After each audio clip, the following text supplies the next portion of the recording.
Hey guys, some big news just dropped. Beau DeMayo, the showrunner for X-Men 97, the animated series, the revival of the X-Men animated series, has been fired by Disney and Marvel. This comes a week before the show premieres. Pretty big news. The news was broken by a couple of trades. There aren't any details, but based on how soon it is till the premiere, I'd imagine it has something to do with behavior, but who knows? What do you think of the news, Troy? I don't know, man. I definitely think it's got to be something to do with behavior, or he said the wrong thing to the wrong person. There's a article from the Hollywood Reporter that mentioned some stuff on social media that he's posted. Maybe just like thirst traps here or there. But honestly, like it could be one of those things where it's like, hey, we just got to fire someone so we can say we did something, and then later on we'll bring them back, like kind of what happened with James Gunn, because both for him at least, where who he was back then and who he was at that point in time when he got fired, completely different people, and it was very much just like a media stunt. This is so weird though, because it's like your show's about to come out. Why would you want to have such like a bad aspect of press around your show right before it debuts? And that's kind of like where I feel like it has to be something almost like recent and behavioral because writers change out for different seasons, they get fired, creative differences, but usually those things happen in between seasons, way before we hear, a premiere. So the fact that this was so sudden right before, and the thing about the X-Men 97 trailer that dropped either a month ago or a couple months ago is outside of, the weird grifter stuff that always happens with most of these things where it becomes like a cultural war thing, go woke, go broke. People were digging this. I think the Yeah, only thing we all didn't like about the trailer was obviously Rogue's butt, but that's a different topic. And with this, you could kind of see that it probably has something to do with behavior because he's deleted all his social media. They canceled all of his press engagements. He's not going to be in the premiere. So usually when things kind of have to do with creative, usually they'll be like, all right, let's at least, have them out there so that we show that we believe in this. Hell, like, look, Dakota Johnson hated Madam Web and she was talking shit the whole time yeah, and they let her go out there. So it really shows you that it probably has nothing to do with the quality of the show and probably has something to do with something behind the scenes. Obviously you don't hope for that because that means someone was hurt in some way, whether it be verbally or in other ways. So you never want to see that kind of stuff happen. But it seems like it has to be in that regard where either inappropriate behavior or I don't think it has to do with, his Instagram or his social media because I'd like to think they did their research, but also, this is the same studio that's hired Jonathan Majors and casted him as Kang, and instead of making different multiversal versions of him, made Jonathan Majors every version of Kang. So there's that. So I mean, we'll see. I mean, before Beau DeMayo has worked on other Netflix shows like The Witcher animated. He's worked on other Marvel series like Moon Knight, but nothing as high profile as this, and not as a showrunner. So, you know, I think maybe that has something to do with it. When you raise someone's profile like that, questions start to get asked that weren't asked before.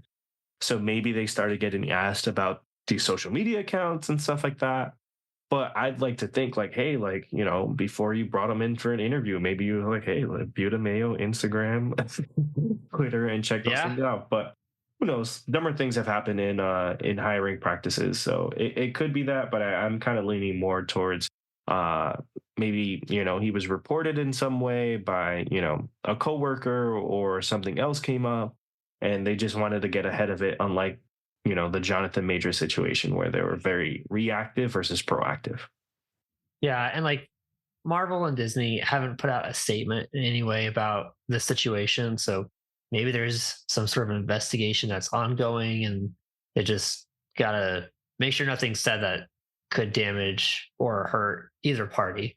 So in the next coming weeks, maybe we'll get something more official. It's kind of a whole bunch of speculation at the moment.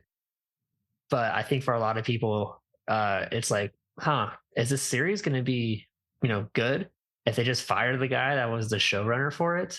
But like you said, hopefully it's not hopefully nobody got hurt, but hopefully it's something that like is just tied to this individual and not the creative process of the show, so that fans can still enjoy it.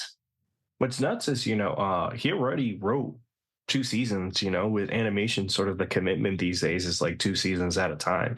So if you don't like this version of X-Men 97, even though they got fired, sorry to break it to you, but X-Men 97 season 2 might not be great either.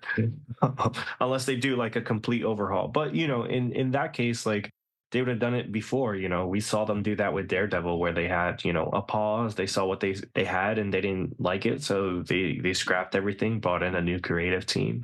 From what I've seen from the animation, some of the materials they're shown, it seems like they're hitting on all cylinders when it comes to like getting that nostalgia factor.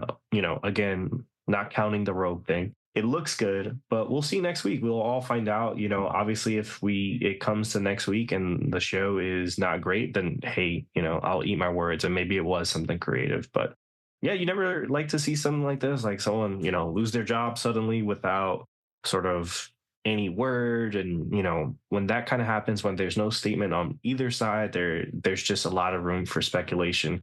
And sometimes that could go to the absolute worst, when maybe it's like, hey, like maybe he was late all the time. It's something as harmless as that, maybe. Or it's like, hey, maybe, we scheduled him for a press appearance and he didn't show up. There's something like that. Yeah. But when you leave it like this, you have a world of podcasters like ourselves and a world of fans that just begin to speculate. And then also, like I said, those weird grifts that come out of nowhere. It's like, has Disney gone too woke and they fired him already? It's like, well, if that was the case, they would have fired him and never hired him, to begin with. So I doubt this has to do with like a creative change, and more so to do with like, hey, like a personality change. Yeah, I agree. Well, we'll see.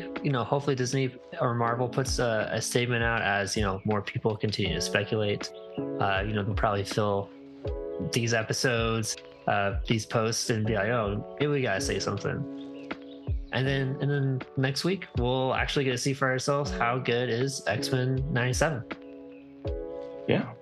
Well, what do you guys think? Let us know. Comment in the YouTube channel, and then also be sure to like and subscribe. And with that, bada boom. Bada boom. Thank you for listening to the Bada Boom podcast. Keep the conversation going with Chris and I on Instagram, TikTok, and Twitter. You can find us on all these places at Bada Boom Podcast. Get into the comments on our YouTube channel. Let us know what you like about the show or what you'd like to hear from us in the future. Until next time, please subscribe to us on Apple Podcasts, Spotify, or wherever you listen. Thanks for listening.